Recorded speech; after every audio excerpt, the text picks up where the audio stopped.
बिस्मिल्लाहिर्रहमानिर्रहीम। Welcome to learning creo channels. Guys, आज हम स्टार्ट करने जा रहे हैं लोअर लिम। लोअर लिम में हमने आज मेनली जो स्टडी करनी है वो हिप जॉइंट एंड ट्रिन गैलनबर्ग साइन को स्टडी करना है। ये साइन बहुत इंपॉर्टेंट है, ये हमें पता होना चाहिए, ठीक है।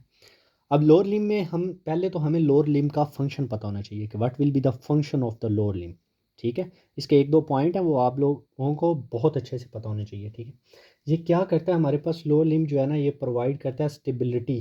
स्टेबिलिटी क्यों प्रोवाइड करता है? क्योंकि ये पूरा बॉडी का वेट बियर करता है, ठीक है। तो ये हम लिख लेंगे। फर्स्ट पॉइंट इसमें क्या होगा? Provide stability because it bear total weight, ठीक है। तो ये हमें पता होना चाहिए। तो सेकंड नंबर पे जो हमारे पास आता है इसमें फंक्शन, वो ये हमारे पास प्रोवाइड स्टेबिलिटी करता है। हम जब बैठते हैं, उठते हैं, वॉक करते हैं, स्टैंड होते हैं, सिटिंग पोजीशन में होते हैं, तो ये सारी स्टेबिलिटी कौन करवाता है?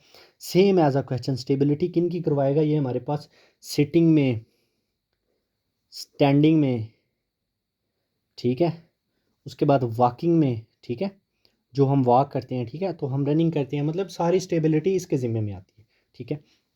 अब हमें पता होना चाहिए कि इसके कंपोनेंट्स क्या हैं, कि हमने क्या चीज़ लोअर लिम में पढ़नी होती है, ठीक है। नंबर वन में हम ग्लूटियल रीजन को स्टडी करते हैं। ग्लूटियल रीजन को स्टडी करते हैं। ग्लूटियल रीजन के बाद हम जो है जॉइंट स्टडी करते हैं, डिफरेंट जॉइंट इसमें। Joints as you know that hip joint, knee joint, ankle joint. आज जो हमने पढ़ना है वो हिप जॉइंट है मेनली, ठीक है। और उसके बाद उसके साथ हमने एक साइन को स्टडी करना है जो बहुत इंपॉर्टेंट है। थाई को हम स्टडी करते हैं। थाई के बाद हम लेग को स्टडी करते हैं कि लेग को कौन से मसल्स ने, कौन से लिगामेंट्स होते हैं, कौन सी नर्व सप्लाई होती है, कौन सी ब्लड सप्लाई होती है, ये पढ़नी होती है, ठीक है। उसके बाद मस्कुलर अनाटमी होती है पाँचवें नंबर पे इसकी, कि मस्कुलर कौन से मसल्स हैं, ठीक है। जैसे हम हामस्ट्रिंग मसल्स कहते हैं जिन्हें, वो मसल्स होते हैं। उसके बाद और डिफरेंट मसल्स आते हैं जो हमारे पास लेग को मतलब सपोर्ट करते हैं, जो उसकी फ्लेक्शन एक्सटेंशन करवाते हैं। उसके बाद नंबर 6 पे हमने ये पढ़ना है इसकी नर्व सप्लाई। नर्व सप्लाई में हमारे पास क्या आती है? स्किटा नर्व आती है, शियाटिक नर्व आती है। उसके बाद हमारे पास फिमोरल नर्व आती है, कॉमन पेरोनियल नर्व आती है, ग्लूटियल नर्व, ठीक है। ये मेन नर्व्स हैं, इनमें से क्वेश्चन आ जाते हैं सम टाइम, ठीक है। नॉट मी में याद रखें कि अपर लिम लोअर लिम से क्वेश्चन आएगा। मैक्सिमम क्वेश्चन अपर लिम लोअर लिम से आते हैं। उसके बाद नर्व के सब बाद हमने ब्लड सप्लाई पढ़ना है, ठीक है। ब्लड सप्लाई के बाद हमारा क्या पोर्शन रह जाता है? लम्फेटिक ड्रेनेज, ठीक है। तो ये चीज़ें हमने ना इसमें स्टडी करनी है, ठीक है। तो सबसे पहले आज हम बात करते हैं हिप जॉइंट की, ठीक है। हिप जॉइंट की अगर हम बात करें, हिप जॉइंट जो हमारे पास होता है वो बेसिकली हमारे पास जो है ना बॉल एंड सॉकेट जॉइंट की टाइप होती है, ठीक है। क्या होता है ये? बॉल एंड सॉकेट जॉइंट की टाइप होती है, ठीक है। बॉल एंड सॉकेट जॉइंट की, ठीक है। मैं आपको ऑर्डिनरी स्ट्रक्चर बना के दिखा देता हूँ कि हिप जॉइंट हमारे पास कैसे फिट होता है, ठीक है। हमारे पास इसकी नेक इस तरह होती है, ये हमारे पास हिप की शाफ्ट आ जाती है। उसके बाद ये नेक इसको हम कहते हैं, ठीक है।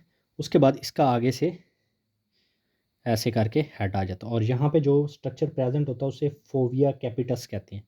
क्या कहते हैं? फोविया कैपिटस, ठीक है। और उसके बाद हमारे पास हिप बोन जो हमारे पास तीन होती हैं, उन्होंने बनाई होती है एक कैविटी जिसे हम कहते हैं असीटोबुलर कैविटी, ठीक है। उसमें जाके ये हेड फिट होता है। क्या होती है? असीटोबुलर कैविटी, ठीक है। फीमर का हेड जो है वो फिट होता है असीटोबुलर कैविटी में जाके, ठीक है। अब यहाँ पे जो जो नेक और हेड के दरमियान लाइन आती है इसे हम इंटरट्रोकेंटर लाइन कहते हैं। क्या कहते हैं? इंटरट्रोकेंटर लाइन। अब इसके बताने का मकसद क्या है वो भी मैं आप लोगों को आगे समझाता हूँ। इंटरट्रोकेंटर लाइन, ठीक है। अब यहाँ पे एक उभरा हुआ स्ट्रक्चर होता है और एक इस साइड पे, ठीक है। ऊपर वाले को हम ग्रेटर ट्रोकेंटर कहेंगे, नीचे वाले को लेसर ट्रोकेंटर कहेंगे, ठीक है। तो ये आप लोगों को सारी एनाटॉमी पता होनी चाहिए जनरल, ठीक है। उसके बाद यहाँ से जो है ना हमारा कैप्सूल होता है और वो जो आके यहाँ पे अटैच होता है।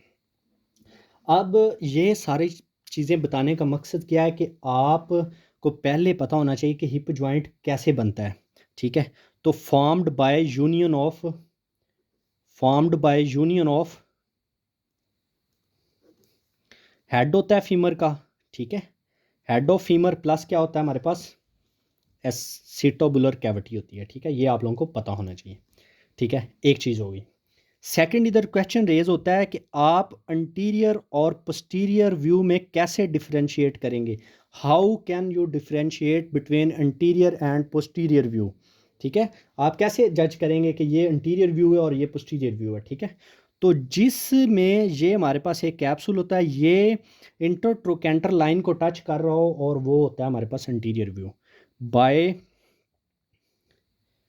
Capsule to intertrochanter line, intertrochanter line, ठीक है। तो ये आप लोगों को पता होना चाहिए, ठीक है। ये चीज़ होगी। एक क्वेश्चन यहाँ पे आपका सॉल्व हो गया, ठीक है।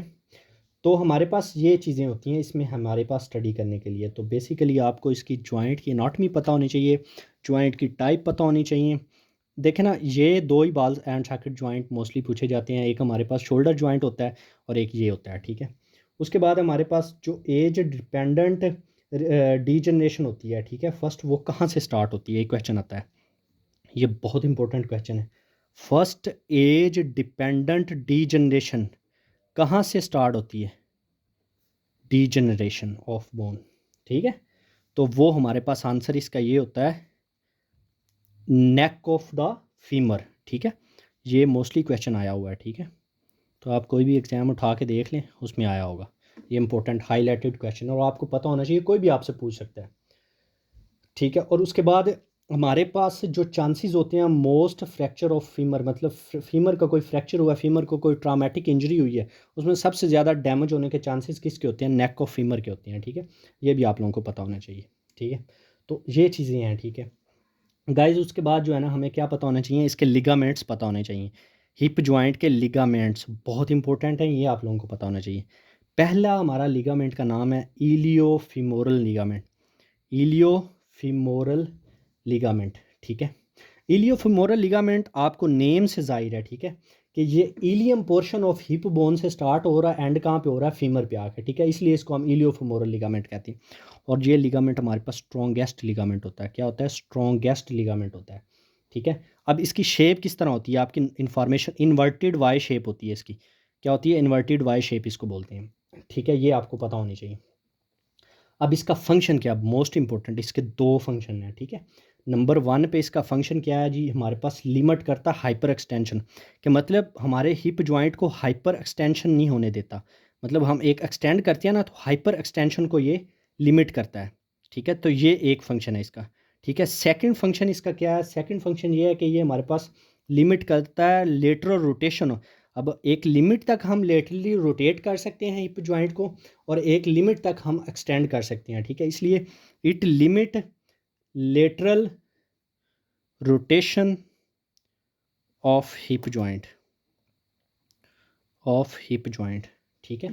तो ये दो फंक्शन इसके पता होना चाहिए, ये मोस्ट इंपॉर्टेंट है लिगामेंट, ठीक है, इलियोफीमोरल लिगामेंट, ठीक है। नंबर 1 ये होगा। अब सेकंड नंबर पे आ जाते हैं, ठीक है। सेकंड दूसरा लिगामेंट कौन सा होता है इसमें, दूसरा हमारे पास जो लिगामेंट होता है उसका नेम है जनाब प्यूबोफीमोरल लिगामेंट, ठीक है। इलियम इशियम प्यूबिस होता है ना, तो इन्हीं के नेम से आएंगे प्यूबोफीमोरल लिगामेंट, फीमोरल मीन फीमर, ठीक है। तो इस तरह आप याद रख सकते हैं, ठीक है। तो ये कहाँ से कनेक्ट प्यूबिस को करता है, फीमर से, ठीक है। सिंपल बात, ये हमें पता लग। अब इसकी शेप होती है ट्राईएंगुलर, ट्राईएंगल शेप होती है, ठीक है। उसके बाद इसके भी फंक्शन सेम एज इट हमने फंक्शन स्टडी करने हैं, दो फंक्शन होते हैं इसके। ये भी क्या करता है, हमारे पास लिमिट करता है हाइपर एक्सटेंशन को एक, ठीक है। मतलब पहला इसका फंक्शन है लिमिट करना है लेटरल रोटेशन को, मतलब एक फंक्शन सेम है इनका। जैसे हमने पीछे पढ़ा इलियोफीमोरल लिगामेंट में, उसमें एक उसका फंक्शन था लिमिट करना हाइपर एक्सटेंशन को, ये लिमिट नहीं करता हाइपर एक्सटेंशन को, ये लिमिट करेगा हमारी अबडक्शन ऑफ हिप जॉइंट को। लिमिट क्या करेगा, abduction of hip joint, abduction of hip joint, ठीक है। नंबर 1। नंबर 2, इट लिमिट करेगा सेम एज इट इसका फंक्शन है लेटरल रोटेशन को, ठीक है, like previous ligament. Previous ligament कौन सा, iliofemoral ligament, lateral rotation of hip rotation, ठीक है। दो चीज़ें इस इधर क्लियर हो गई, ठीक है। Main function of the iliofemoral ligament जो हमने पहले पढ़ा उसका क्या है, लिमिट हाइपर एक्सटेंशन। इसका मेन फंक्शन क्या है, limit abduction of the hip joint, ठीक है। नंबर थर्ड पे जो मोस्ट इंपॉर्टेंट लिगामेंट आता है उसे इशियो फीमोरल लिगामेंट कहते हैं, ठीक है। ये 2-3 लिगामेंट हैं, ये आप लोगों को पता होना चाहिए हिप जॉइंट में। मोस्टली पूछा जाता है कि इनका फंक्शन क्या है, फंक्शन पूछा जाता है, फंक्शन में डिफरेंस आपने याद रखना है। अब इशियम को ये कहाँ से फीमर में कनेक्ट करेगा, तो इसलिए इस इशियो फीमोरल लिगामेंट कहते हैं, ठीक है। अब ये क्या करता है, इसका मोस्ट इंपॉर्टेंट फंक्शन है कि लिमिट करता है हमारे पास, किसको करता है, मीडियल रोटेशन को, लेटरल को नहीं करेगा ये लिमिट करेगा मीडियल रोटेशन, ठीक है। अब क्लियर होगी आपको। Flexion of hip joint limited by hamstring muscle, यहाँ पे हमने एक्सटेंशन, अबडक्शन और मीडियल रोटेशन और लेटरल रोटेशन की बात की। अब एक आप प्लस पॉइंट लिख लें, फ्लेक्शन ऑफ हिप जॉइंट कैसे होती है, flexion of hip joint limited bye hamstring muscles, ठीक है। तो ये आप लोगों को पता होनी चाहिए, ठीक है। अब जी हमने दूसरा टॉपिक क्या देखना है, हमने एक साइन को देखना है कि ट्रिंगलैंगबर्ग साइन क्या होता है।